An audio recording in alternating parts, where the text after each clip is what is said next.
Oke, di video kali ini saya akan memberitahu kenapa saya bisa gagal di CPNS 2018. Hal yang tak akan pernah saya lupakan, perjuangan pertama kali bertarung untuk memperebutkan kursi sebagai calon pegawai negeri sipil, dan itu akan menjadi pembelajaran yang sangat berharga bagi saya ke depannya. Jadi ada 3 hal yang ingin saya sampaikan mengapa saya bisa gagal.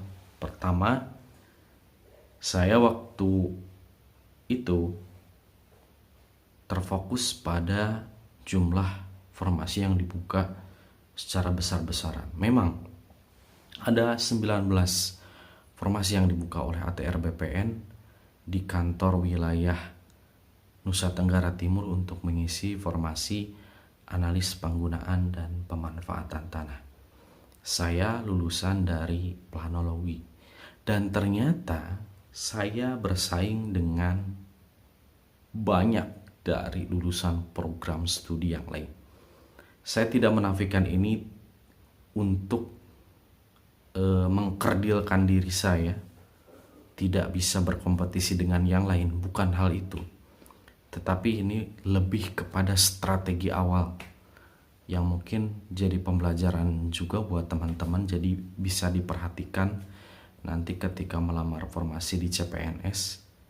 Tidak hanya jumlah formasinya saja, tetapi lihat formasi itu menerima dari lulusan mana saja. Dan waktu itu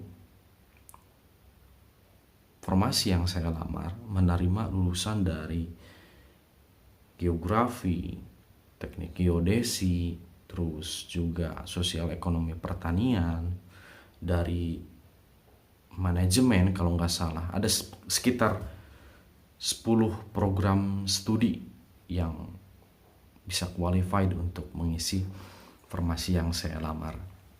Dan dari 19 formasi ini yang ketika itu melamar kurang lebih ada 600 orang. Saya tahu ini karena waktu 2018 nggak seperti tahun 2019 ya. Jadi pesaing itu bisa diketahui di web SSCN sebelum pendaftaran berakhir. Berbeda dengan waktu pendaftaran 2019, itu hanya bisa diketahui ketika pendaftaran sudah ditutup. Jadi itu teman-teman, untuk yang pertama saya hanya terfokus pada banyaknya jumlah formasi yang dibuka. Untuk selanjutnya, yakni persiapan SKB yang sangat-sangat minim. Saya seperti yang video sebelumnya, jadi saya nggak tahu ini memulainya dari mana. Oke lah, saya mulai aja. Saya beli buku dari Shopee waktu itu. Belajar juga dari YouTube waktu itu, dari channel-channel yang memang membahas soal-soal CPNS, terutama dari hitungan ya, terutama TIU, karena saya jujur memang lemah di eksakta. Waktu itu saya belajar dari channelnya Paman Apik, Klub Matematika, terus hanya 2 channel itu yang saya ingat waktu belajar CPNS 2018, terutama untuk TIU, karena kalau TWK kan itu wawasan kebangsaan lah. Kalau hafalan saya masih bisa optimis. Terus untuk TKP, nah ini TKP yang unpredicted, sangat-sangat out of the box, sangat-sangat tidak bisa diprediksi.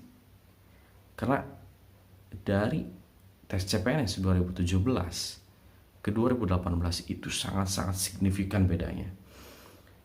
Jadi kalau di CPNS sebelum tahun 2018, TKP itu jadi hanya bertindak kita memunafikan diri lah.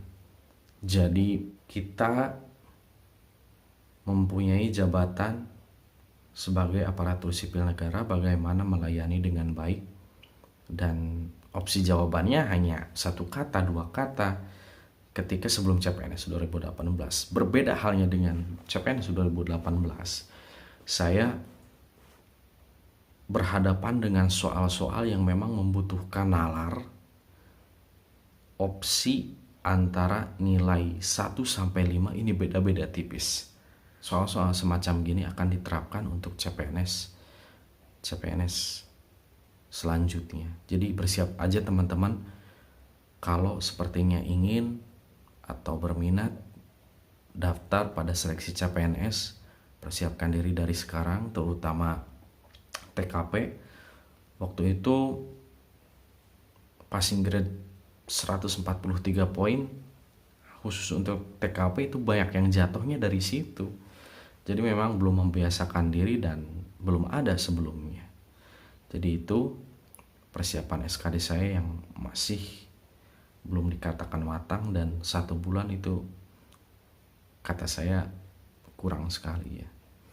Dan lanjut ke terakhir adalah persiapan SKB. Sesuai yang video dari sebelumnya, saya memberitahu bahwa dari instansi itu dikasih kisi-kisi. Memang dikasih kisi-kisi secara umum. Saya waktu itu belajar hanya bermodalkan dari peraturan-peraturan instansi,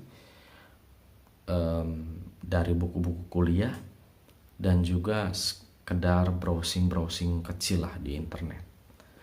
Jadi mengenai pembahasan materi-materi pertanahan, undang-undang pokok agraria waktu itu. Dan ini yang ternyata keluar sangat unpredicted sekali ya. Banyak soal-soal yang nggak bisa saya jawab. Soal-soal yang bisa saya jawab hanya beberapa saja dari 100 soal. Makanya saya hanya mendapatkan skor sebesar 240 waktu itu SKB, dan skor segitu saya alhamdulillah syukuri dahulu. Dan ketika selesainya SKB saya harap-harap cemas, dan ketika di quick count saya coba menghitung sendiri pesaing-pesaing saya dari berbagai titik lokasi ujian di berbagai tempat. Saya simpulkan ketika saya terlempar dari 19 besar, wah udah game over, perjuangan saya sudah berakhir. Ketika sekitar bulan Desemberan lah, iya. Dan akhirnya tiba pengumuman di bulan Januari awal, dan benar, saya akhirnya terlempar dari formasi dengan menempati peringkat 21. Pengalaman yang sangat berharga, dan pengalaman ini menjadi titik balik dari keberhasilan saya lulus di CPNS 2019. Semangat untuk teman-teman bagi yang ingin ikut di seleksi CPNS tahun-tahun yang akan datang. Semoga sukses, tidak ada hasil optimal yang diperoleh selain dari kerja keras dan usaha yang gigih. Di video selanjutnya saya akan membagi tentang kisi-kisi apa saja yang saya dapatkan untuk SKB, karena kalau untuk belajar SKD dari channel-channel yang lain juga udah banyak membahas ya. Jadi saya fokuskan untuk video selanjutnya, saya akan membagikan kisi-kisi analis penggunaan dan pemanfaatan tanah. Oke, sekian, bye bye.